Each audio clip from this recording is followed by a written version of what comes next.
Bueno, ¿qué más podríamos agregar después de un tiempo como el que hemos tenido? En realidad muy poquito.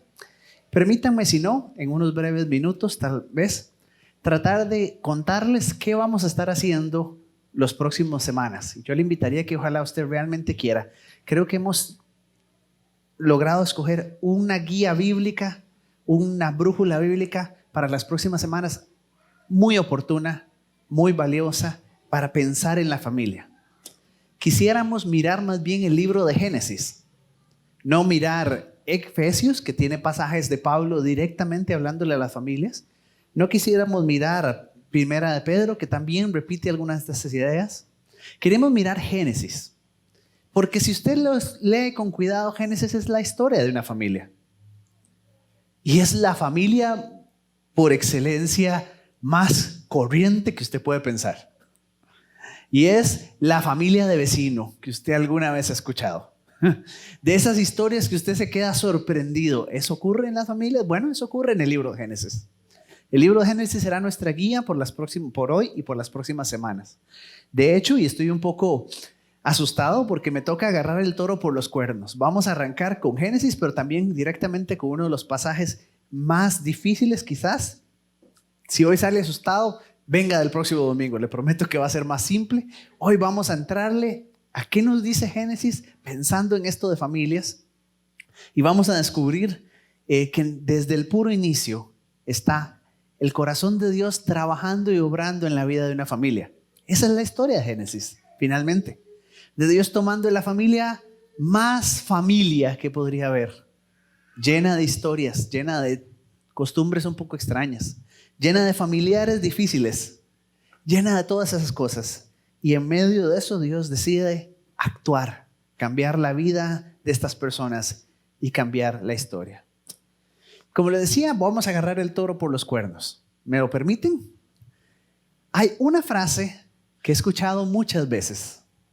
Hay una frase que he escuchado más veces de las que tal vez debería decir a muchas personas referente a familia o referente a las relaciones más significativas. Por cierto, y paréntesis, parte de lo que vamos a hablar de este mes en realidad son principios de relaciones interpersonales que aplican a la familia, pero también aplican a sus amistades, a las personas más allegadas a su vida. Así que estoy seguro, convencido de que no importa en la situación en la que usted esté, lo que vamos a conversar hoy puede serle de mucha ayuda. Y lo que vamos a conversar las próximas semanas, todavía más. Entonces, les decía, hay una frase que he escuchado, quizás más veces de las que debería. Es una frase que en ciertos momentos de la vida todos hemos pensado referente a ciertas personas. Y la frase es sencillamente, ya no me importa. La frase es sencillamente, ya, decidí que ya no me iba a importar. Decidí que no voy a hacer absolutamente nada más. Decidí que esta situación aquí queda y ya yo voy a seguir y ya no me va a importar. He escuchado a muchísimas personas, muchas veces referente a su familia o sus relaciones más significativas. Ya, no decidí que no me va a importar. Y es algo que he descubierto con respecto a esa frase, es que entre más se amarra esa frase, mientras más la busca, mientras más se la repite, más difícil es que la haga. Mientras más se esfuerza por hacerlo, mientras más se la tiene que repetir, es porque dentro suyo hay un conflicto interno más y más fuerte. Y la manera que tendría de explicar esto es como una cuerda de bungee. ¿Saben qué es una cuerda de bungee? Esa gente que salta. Es una cuerda muy elástica, pero que tiene esa característica, que entre más yo me esfuerzo por alejarme de esto, con más fuerza me empieza a traer de regreso. Que todas mis fuerzas por hacer todo lo posible por alejarme de esta relación, que entre más me digo ya no me importa, ya no le voy a decir nada más, ya no voy a hacer más, ya no quiero. Entre más yo trato de esforzarme a mí mismo por decir, corto aquí, más y más esa cuerda empieza a jalarme de regreso en la otra dirección. Y podrá sostenerlo un cierto tiempo y podré sostenerlo quizás meses o años. Pero típicamente usted ha visto personas, incluso a veces de maneras inconscientes, que en cierto momento de la vida esa relación, eso que quedó irresuelto, eso que nunca se arregló, los vuelve a jalar de nuevo. Como les decía, incluso de maneras inconscientes. Ciertas reacciones que estas personas tienen por cosas que dejaron irresueltas con sus papás o su mamá. Ciertas reacciones con las que estas personas viven, incluso años después, ciertas maneras de relacionarse con todos los demás. ¿De dónde viene eso? De que han venido jalando y tratando con todas sus fuerzas de mantener esa cuerda elástica tan lejana como sea posible, pero lo cierto es que entre más yo me esfuerzo, más me jala de regreso y necesito encontrar un nuevo camino para hacerlo. Ahora, yo quisiera decirles, y sí les voy a decir un camino para solucionar este problema que muchos tenemos al puro final. Pero sí quisiera de poder decirles de una manera simple, bueno, Dios tiene la receta mágica para que esto no nos ocurra. Y lo cierto es que no. Porque Dios, que nos diseñó de esta manera, que nos conoce y nos entiende de esta manera, necesita que nosotros no solamente aceptemos esto, que lo miremos con sus ojos. Necesita que seamos cautivados por lo que esta verdad representa y porque es tan fundamental y crucial que nosotros aprendamos a ver desde sus ojos, desde su perspectiva, estas relaciones tan profundas y cercanas que tenemos y cómo vivimos y navegamos en medio de las dificultades que esas relaciones nos proponen. Así que, como les decía, agarremos el toro por los cuernos y veamos el primer conflicto familiar o interpersonal de toda la historia. La primera vez que hubo un conflicto entre dos hombres. Mero conflicto. Nada simple, nada sencillo. Y vamos a descubrir que desde ahí hay algunas cosas que tal vez no habíamos notado. Mucho quizás no será nuevo. Y sin embargo, les invito a que pensemos este pasaje a la luz de esto que venimos diciendo. Adán conoció a Eva, su mujer, y ella concibió y dio a luz a Caín y dijo: por la voluntad del Señor he adquirido un varón. Después dio a luz a Abel, hermano de Caín. Decía un comentarista bíblico, en realidad esta es la historia de todas aquellas relaciones interpersonales de la historia de la humanidad. No es la historia de dos hermanos de sangre, porque en ellos estamos representando todos los que hemos tenido conflicto con alguien. Y continúa diciendo, Abel era pastor de ovejas y Caín cultivaba la tierra. Andando la tierra, el tiempo, sucedió que Caín llevó al Señor una ofrenda del fruto de la tierra, y Abel también llevó algunos de los primogénitos de sus ovejas, de los mejores entre ellas. Y el Señor miró con agrado a Abel y a su ofrenda, pero no miró con agrado a Caín ni a su ofrenda. Y Caín se enojó mucho y decayó su semblante. Entonces el Señor le dijo a Caín: ¿por qué estás enojado? ¿Por qué ha decaído tu semblante? Si haces lo bueno, ¿acaso no serás enaltecido? Pero si no lo haces, el pecado está listo para dominarte. Sin embargo, su deseo lo llevará a ti y tú lo dominarás. Entonces dijo Caín a su hermano Abel: vayamos al campo. Y sucedió que mientras estaban ellos en el campo, Caín se levantó contra su hermano Abel y lo mató. Y el Señor dijo a Caín: ¿dónde está tu hermano Abel? Y él respondió: no lo sé. ¿Acaso soy yo el guardián de mi hermano? Y el Señor le dijo: ¿qué es lo que has hecho? Desde la tierra, la voz de la sangre de tu hermano me pide que le haga justicia. Ahora pues, maldito serás por parte de la tierra que abrió su boca para recibir de manos la sangre de tu hermano. Lo que quisiera hacer, porque la historia la conocen y porque ya ustedes se dieron cuenta hacia dónde voy, es simplemente hacer unas observaciones muy breves, rápidas sobre este pasaje. La primera de ellas: Dios hace una pregunta, Caín devuelve otra pregunta, pero Dios no contesta esa pregunta. ¿Alguna vez les ha parecido que es una pregunta demasiado obvia para contestarla? ¿Alguna vez les ha molestado que le hagan una pregunta que usted sabe que la respuesta es sí? Porque Caín se levanta y dice: primero entre muchos, primero entre hasta el día de hoy, de hombres y mujeres que dicen: ¿soy yo acaso guardián de mi hermano? Porque la respuesta, Dios la sabe. No se la dice no porque no la sepa. Pero Dios necesita que Caín la sepa, sí. Y hasta el día de hoy sigue Dios preguntando también entonces: ¿dónde está tu hermano? Una segunda observación, como les decía, de muchas que podríamos hacer de este pasaje. Hay dos grandes interrogatorios al inicio de la Biblia. Dos momentos al inicio de la Biblia donde Dios interroga. Y hay dos preguntas fundamentales en esos interrogatorios. La primera, la gran pregunta, primera que Dios hace en la Biblia. ¿Dónde estás? Pregunta Dios a Adán. La segunda gran pregunta que Dios hace en la Biblia. ¿Dónde está tu hermano? ¿Se han dado cuenta de la relación entre esas dos preguntas? En el puro inicio de la Biblia, Dios está diciéndonos las dos cosas más importantes. ¿Qué está pasando entre usted y yo? Y a la vez también nos dice qué está pasando entre usted y tu hermano. A algunos les gusta leer la Biblia pensando que hasta que Jesús llegó, se aclaró, surgió la luz, Dios empezó a revelar. No, hay cosas que Dios había revelado desde el puro inicio. ¿Dónde estás?, le pregunta Caín. ¿Qué está pasando entre tú y yo? ¿Qué está pasando entre el hombre y yo? Perdón, le pregunta Adán. Y un capítulo más adelante, ¿dónde está tu hermano? ¿Qué está pasando entre tú y tu hermano? No teníamos que ni siquiera esperar a que Deuteronomio nos lo dijera. Amarás al Señor tu Dios con todo tu corazón, con toda tu alma, con toda tu mente y con todas tus fuerzas. Ese es el primer mandamiento. Pero hay uno segundo y dice es igual de importante. No es menor, no es diferente, es igual de importante. ¿Qué dice el segundo gran mandamiento? Amarás a tu prójimo como a ti mismo. ¿Dónde está tu hermano? Sigue Dios preguntándonos hoy, ¿verdad?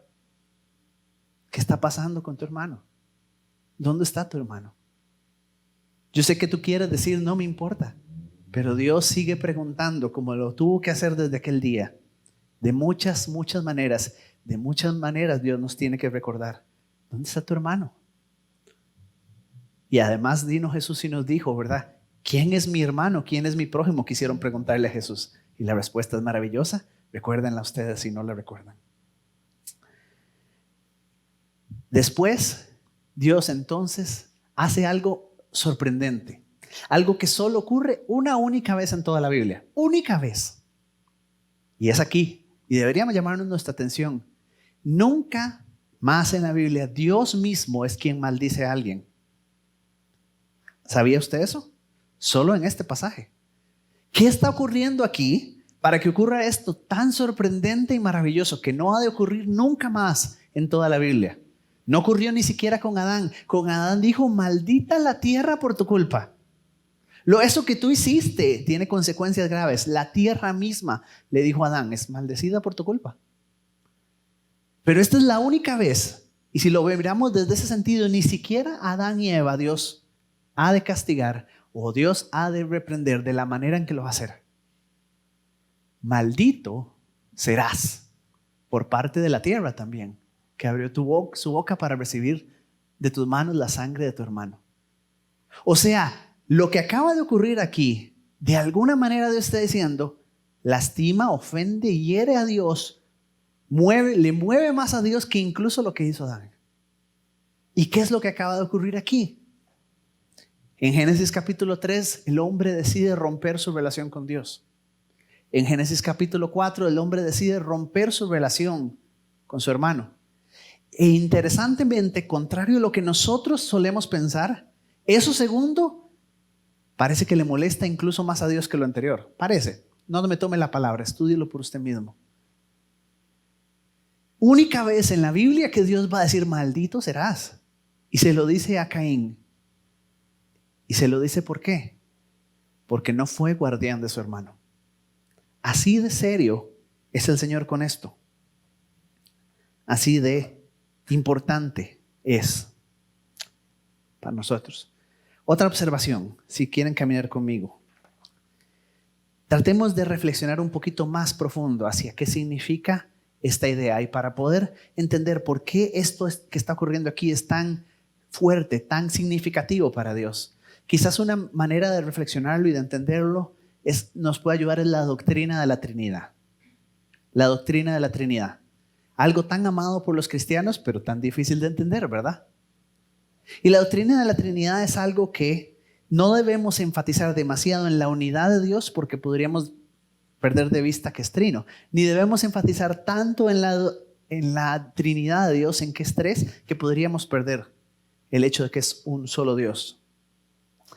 Pero permitámonos por unos minutos hacer esas diferencias que son buenas y necesarias.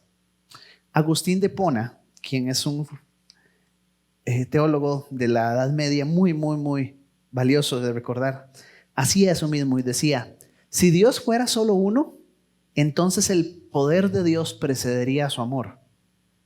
Pero como Dios es tres, el amor precede a su poder. Déjeme explicarlo de esta manera. Si Dios hubiese sido solo uno y Dios crea, ese Dios que crea no conocería el amor hasta que cree. Porque el amor naturalmente implica la capacidad de tener ese otro a quien voy a amar, ¿verdad?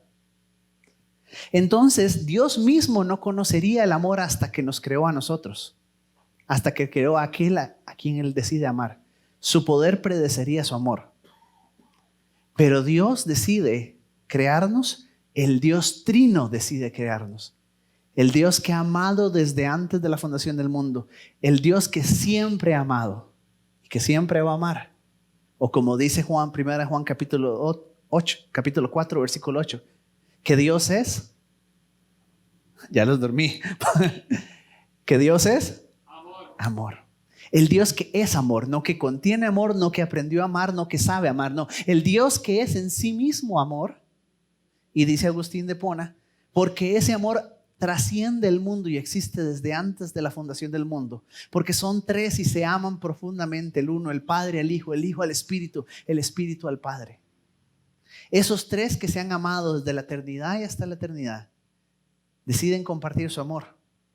Así que el propósito de la creación no es otro más que Dios que comparte su amor. El propósito mismo de que fuésemos creados, dice Francis Schaeffer, es el Dios que miró esta Trinidad maravillosa y perfecta y dijo, esto es demasiado hermoso, hay que compartirlo. Ya les había contado eso, ¿verdad? Alguna vez. Y por ende, lo que Caín hace en ese momento destruye no solamente la relación con Dios, pero destruye el propósito mismo por el que fue creado. No solamente destruye el hecho de que Dios creó al ser humano para relacionarse con Él y en una relación de amor, pero ahora este ser humano decide, ni siquiera entre nosotros como seres humanos vamos a vivir esa imagen con la que Dios nos creó, crearnos para amar. Veámoslo con un ejemplo. Yo creo que ya en este punto necesitamos un ejemplo, ¿verdad? Para poner esto más claro. Tengo el privilegio de conocer al hermano de Melissa, que yo sé que es una relación de hermanos simpática, pero también sé que ella lo ama profundamente, aunque a veces no lo quiera admitir. La he visto cómo ama a su hermano profundamente. Si yo les pusiera una imagen aquí de Manuel, el hermano de Melissa, un cuadro grande de él, y tomara un marcador y empezara a hacerle bigotes, o empezara a dibujarle los dientes de negro, posiblemente Melissa se molestaría. ¿Verdad que sí? Si yo trajera a la mamá de Teresita y pusiera un cuadro aquí enfrente y empezara a dibujarle cachitos en los, eso sí, cosas feas y anteojos feos en los ojos, ¿se molestaría? Y quizás yo les diría a mis hermanas, pero esto es solo una imagen, yo no estoy haciendo nada en contra de su mamá o de su hermano. Y sin embargo se molestarían, porque Dios ama la imagen que puso en usted y en mí. Porque Dios nos creó a su imagen y semejanza por un propósito. Y cuando usted y yo destruimos, lastimamos esa imagen por la que fuimos creados, eso ofende a Dios profundamente. ¿Y para qué Dios nos creó? Para que pudiésemos amar como Él ama. Para que aprendiésemos a amar como Él ama. Que por cierto, hoy mucha gente está a favor del amor. Eso no es ningún problema, ¿verdad? Pero no mucha gente entiende lo que significa amar como Dios ama. A propósito de eso mismo, y gracias a Dios por el apóstol Juan, que de alguna manera también nos explica esto que acabamos de entender, y nos lo dice de esta manera, en 1 Juan capítulo 4, versículos, mira, yo ya me emocioné y dejé esto botado, ¿verdad? 1 Juan capítulo 4, versículos 7 al 21. Gracias a Dios por Juan. No tendría yo que hacer una conclusión para esto. Juan ya se encargó de hacerla para nosotros. Dice, amados, amémonos unos a otros porque el amor es de Dios. Todo aquel que ama ha nacido de Dios y conoce a Dios. El que no ama no ha conocido a Dios porque Dios es amor. En esto se mostró el amor de Dios para con nosotros, en que envió a su Hijo unigénito para que vivamos por Él. ¿Qué nos está diciendo? Conocer a Dios es amar como Dios ama. Conocer a Dios es amar como Dios ama. Y el que no ama como Dios ama, no lo conoce. Conocer a Dios no es saber una serie de versículos de memoria y poder recitarlos. Conocer a Dios no es solamente asistir a una iglesia. Conocer a Dios es amar como Dios ama. Incluso se afirma Juan, y el que no ama como Dios ama, no le conoce. En esto consiste el amor, no en que nosotros hayamos amado a Dios, sino en que Él nos amó a nosotros y envió a su Hijo en propiciación por nuestros pecados. Amados, si Dios nos ha amado así, nosotros también debemos amarnos unos a otros. Es que estas dos cosas no se pueden separar. Si Dios nos ha amado, nos toca amarnos unos a otros. Si Dios nos ha amado y nosotros le conocemos, amamos como Él ama. Nadie ha visto a Dios jamás. Si nos amamos unos a otros, Dios permanece en nosotros y su amor se perfecciona en nosotros. Muy bien. Voy por el verso 13. En esto sabemos que permanecemos en Él y Él en nosotros, en que Él nos ha dado de su Espíritu. Nosotros hemos visto y damos testimonio de que el Padre ha enviado al Hijo, el Salvador del mundo. Todo aquel que confiese que Jesús es el Hijo de Dios permanece en Dios y Dios en Él.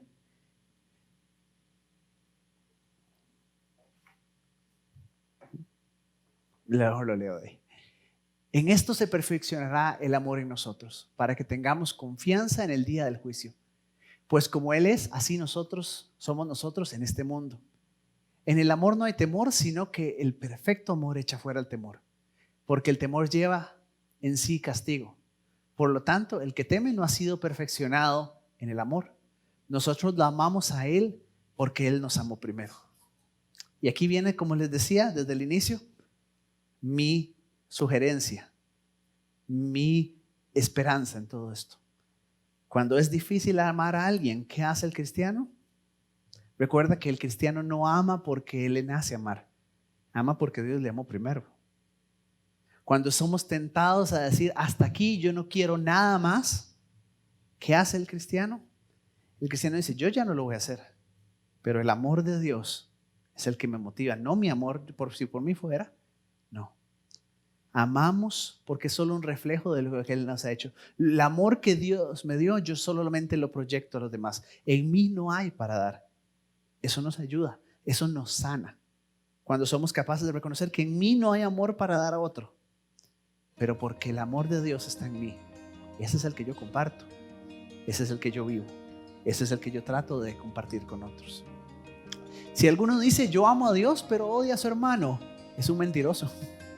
Pues el que no ama a su hermano, ¿a quién ha visto? ¿Cómo puede amar a Dios a quien no ha visto? Una vez más, no lo hace más sencillo, ¿verdad? No lo hace nada sencillo. No sabe cuánto he pasado esta semana pensando cómo hacer este mensaje sencillo. Y la única solución que tengo es, hermanos, no lo hay. Más que esto.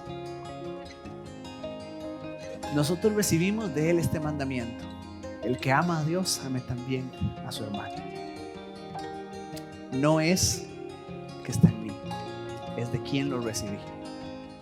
No es por lo que yo quiero hacer, es quien me invita a hacer. ¿Me acompañan a orar?